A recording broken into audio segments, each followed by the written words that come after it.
I'm Colleen Ballinger. Today is January 9th, 2021. I'm 65 from the Dalles, Oregon, and I'm a former colleague of Jody Weldon. My name is Jody Weldon. I am 64 years old. I live in Hood River, Oregon. I've worked with Colleen many years, and so she's my former colleague for Providence Hospice of the Gorge. Well, let's see. What is a proud moment in your nursing career? One of them that comes to mind is a time I worked at a diabetic children's camp. There was one child, I'd say he was about 6 or 7. He was really struggling with his diagnosis that he'd had for at least a year, and his parents really wanted him to learn how to give his own injections. And he just could not do it. I got really close to him and I really worked with him. And by the time he left camp, he could do it. And it was a huge accomplishment. I have a hospice moment I'd like to share. By the time I'd been working with hospice for 25 years or so, I'd really become pretty knowledgeable about all the resources available. And I really pride myself on that, tapping into the massage therapist or the chaplain. There was a patient that was actively dying when he was admitted into a facility, and he had a family member with him. I had known him because I had taken care of his wife. I called our music therapist. I knew that she'd made a huge connection with his wife, so she was available. It was incredible. She happened to be in the town at the same time, so she came and met me, and we were standing at his bedside when he took his last breath with his family member, and she was singing the song that he and his wife used to sing together. The daughter said, "Please play that," and it was Rhinestone Cowboy. The music therapist was singing that to him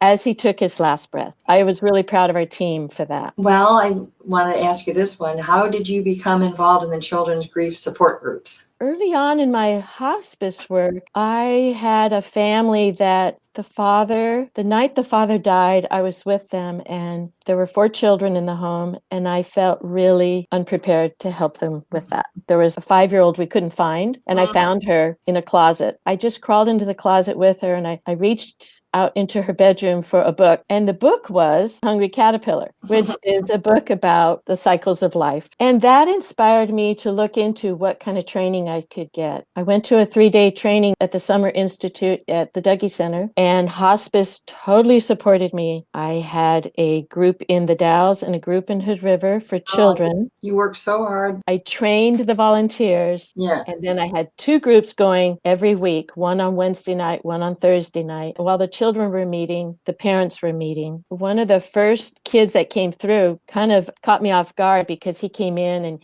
he was very closed. His arms were over his chest and he was leaning into his grandma who was raising him because his dad had died. His mom was not in his life. He says, "You can't make me talk about my family." And I said, "You're right. You don't have to share. Just come be with us." He held on to that power, and by golly, he was not going to share because we had a circle time where we said our name and who died and what they died from. And that was all optional. And then we broke out into activities. So as time went on, there was a time when a little 4-year-old could not describe to me what kind of bed her mom was in. And I said, "Was it a hospital bed?" "No." "Was she at home?" "No." "Was she in the hospital?" "No." And this little boy spoke up and he said, "Was it a coffin?"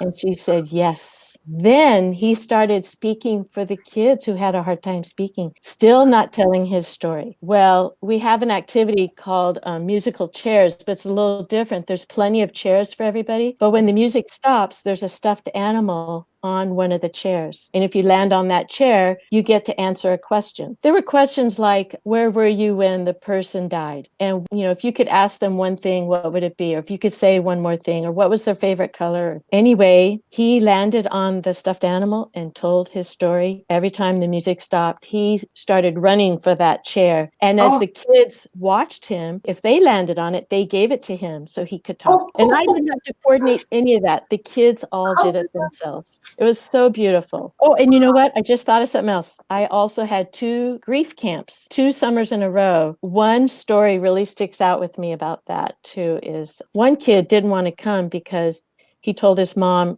he didn't want to cry all day. I reassured him that's not what this is about. It's just an extension of our grief groups. All day we're going to play and do a lot of art. Anyway, one So there was this one moment where a child is doing face painting on another child, and they both had a mother die from the same disease 2 years apart, breast cancer. But the one child was 2 years into his story, and the other child, I had just gone to the funeral the day before. She had Oh, just buried her mother, and the next day she was at our grief camp. Watching that beautiful connection, that was very satisfying. The volunteers with me, they all knew those stories, and they were also very moved by that scene we witnessed. what was a difficult moment as a hospice nurse? One that I really remember is a family who I took care of both their children who died 2 years apart of the same neurological disease. When the first child died, that was very, very hard on the parents. So when the second child started showing signs of that same neurological disease, what was amazing to me was this child understood in her short time on earth, she was only 6, that this is the life cycle of me, her, and she was very at peace with she was going to be joining her sister and they were going to be swinging together again on the swing sets. I had children at the same age at that time, and that was super, super hard.